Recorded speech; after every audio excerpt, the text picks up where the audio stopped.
The woke mobs love Agatha. It's their kind of Halloween. There's just one huge problem. It's not what audiences love. You see, audiences are rewarding Beetlejuice. It is the Halloween, horrifically funny comedy that they want, and they're driving the box office higher and higher. Guess what that means? It's now time to slime everybody involved with Beetlejuice as they attempt to save and salvage the worst Disney Plus show we've ever seen, Agatha All Along.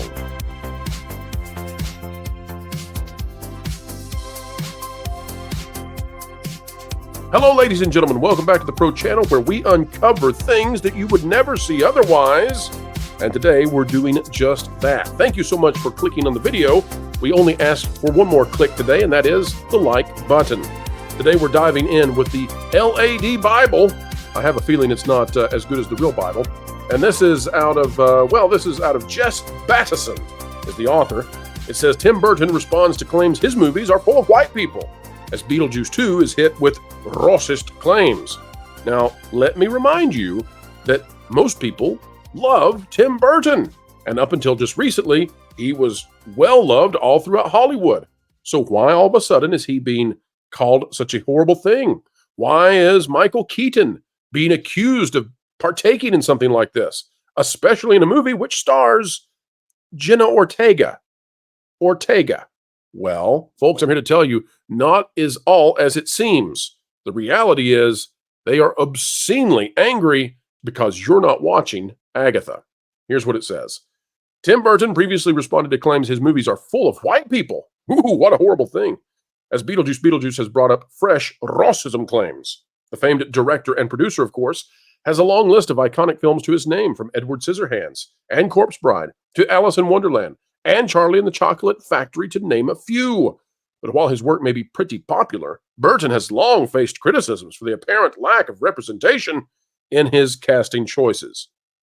Jenna Ortega, folks, remember, is one of the leading actresses in the movie.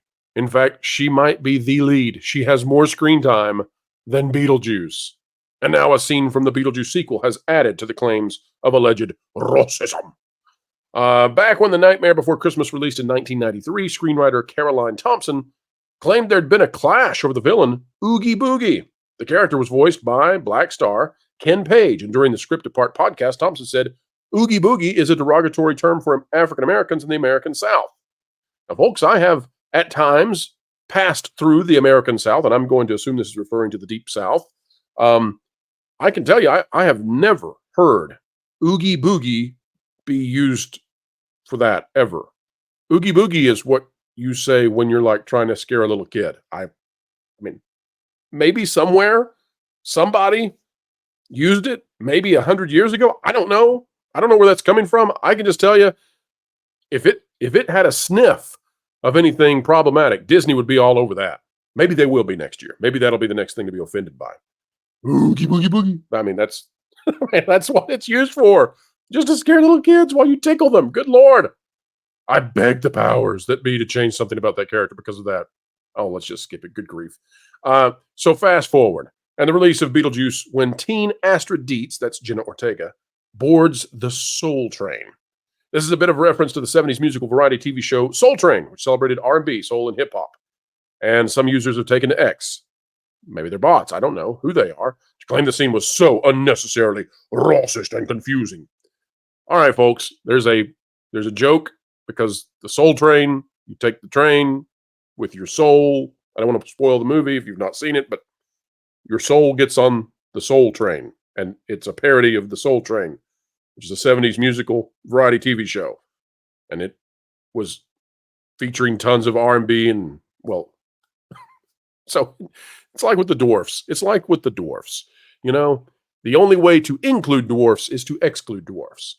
The only way to cleanse yourself, Tim Burton, of being accused of racism is to not include anyone of color like Jenna Ortega. And by the way, I hate that. You know I hate that. If you follow the channel, folks, I hate the terms of color. And I can't stand the idea of black and white. It arbitrarily separates us in ways that I just despise. You know, the idea that you're white or you're black, it's the farthest thing away from one another. And, I'm a big fan of humanity. I'm a big fan of getting along with one another and finding the good in every person that we possibly can.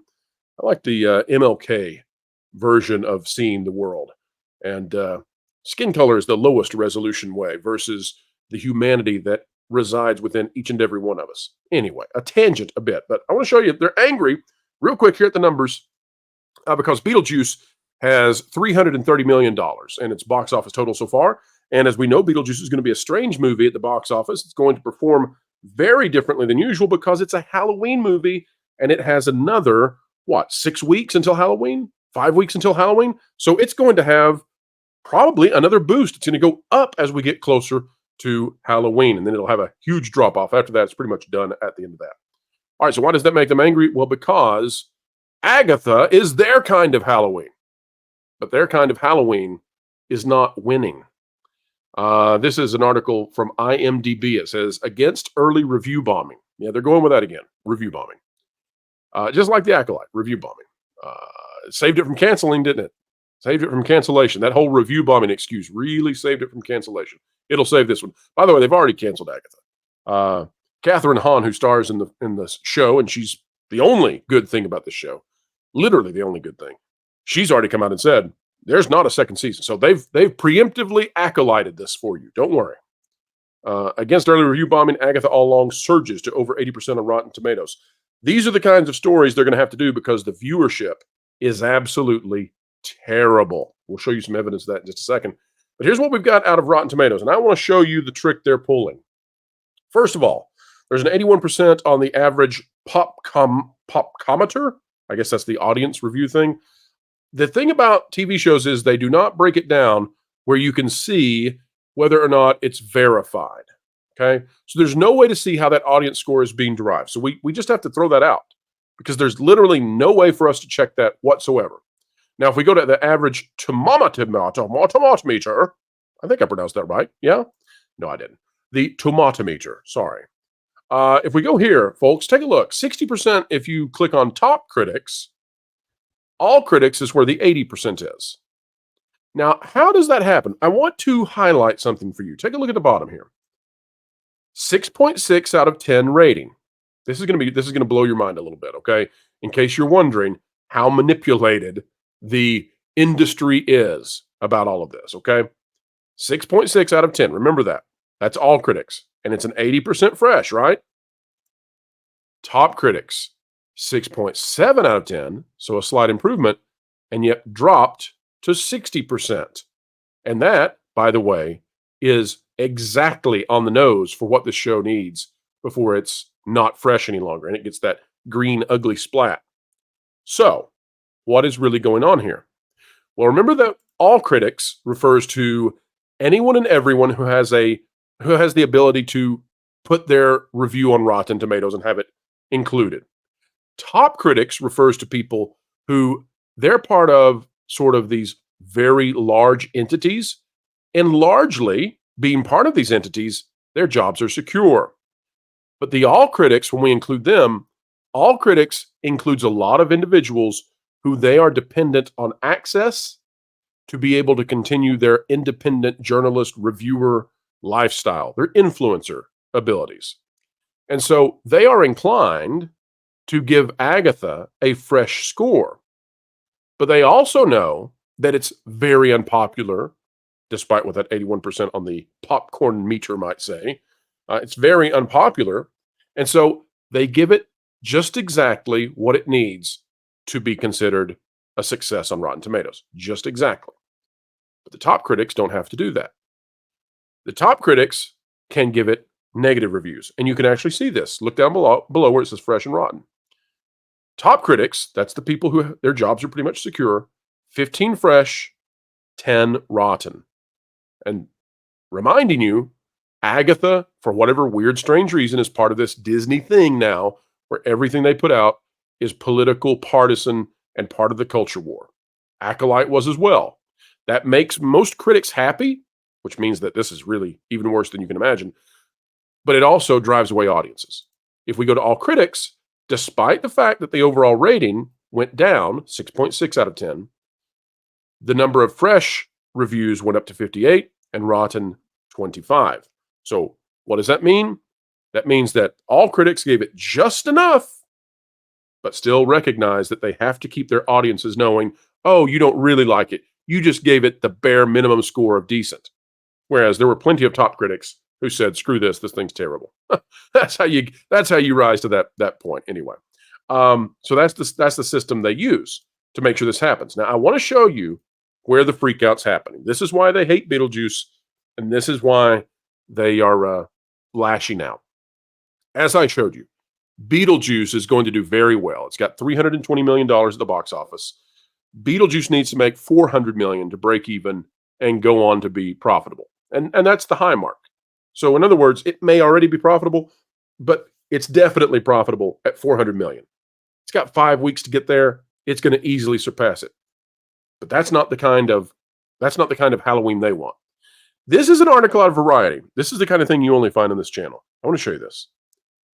Variety, on a very regular basis, weekly now, puts out something called the Luminate streaming ratings. September 13th is when this came out last. And it's by Salome Hailou. And it says, Rings of Power falls to number 4 as Perfect Couple leads with 3.4 billion minutes watched. And they have this thing called Luminate, which has become a major competitor to Nielsen. They track the ratings, the streaming times, minutes watched of these shows. And basically every week, Variety now releases this. Guess what has happened, folks? This week, Variety and Luminate have not released the streaming ratings. So you can see September 6th through September 12th there, but you are not going to see the week from which Agatha is now being tallied. For whatever reason, they're not showing that anymore. Because if they show you the ratings, and if Agatha doesn't show up in the top 10 streaming, then this whole early review bombing thing goes out the window. And that is why, once again, folks, we're stuck with these kind of nonsense stories about Tim Burton is a racist, Beetlejuice is terrible.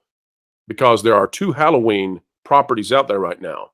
One is so woke and has been described as a gay explosion over there on Disney. And one just goes back to being normal.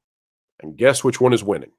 And guess which thing they can no longer stand? That's why they hate Beetlejuice. Because Beetlejuice is beating woke. All right, folks, that's the video for today. We hope you had a great time with it. Hope you enjoyed it. We surely do have a good time spending time with you and hopefully adding value to your day. On the way out the door, consider clicking the like button, share, subscribe, click it, stick it to the algorithms. It is the notification bell. Drop a comment down below. Let us know your thoughts. Make sure to check out the Valiant Renegade Online show.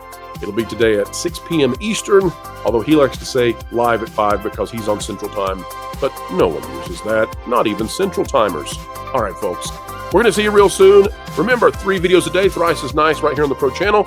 And also, don't forget that we'll have the 100,000 subscriber celebration here on the Pro Channel Monday, 7 p.m. Eastern, September 23rd, 2024. Thank you all for helping us hit such a terrific milestone so terrifically fast. Amazing, and it's all because of you. All right, folks, until the next time, keep learning, keep growing, and as always, keep having fun. I'm the ghost of Star Wars. You know what would be a real treat this Halloween? Checking out WDW Pro. His daily videos are a real treat. Guys, I'm the ghost of Star Wars. Get it? You know, we should go and make sure we're subscribed. Guys, I'm the ghost of Star Wars. And while we're at it, we'll ring that bell to make sure we're notified. Great, let's go. Because, well, we actually care about that. Let's go. Fact. Star Wars is not dead. It's haunting the staffs of Disney Plus.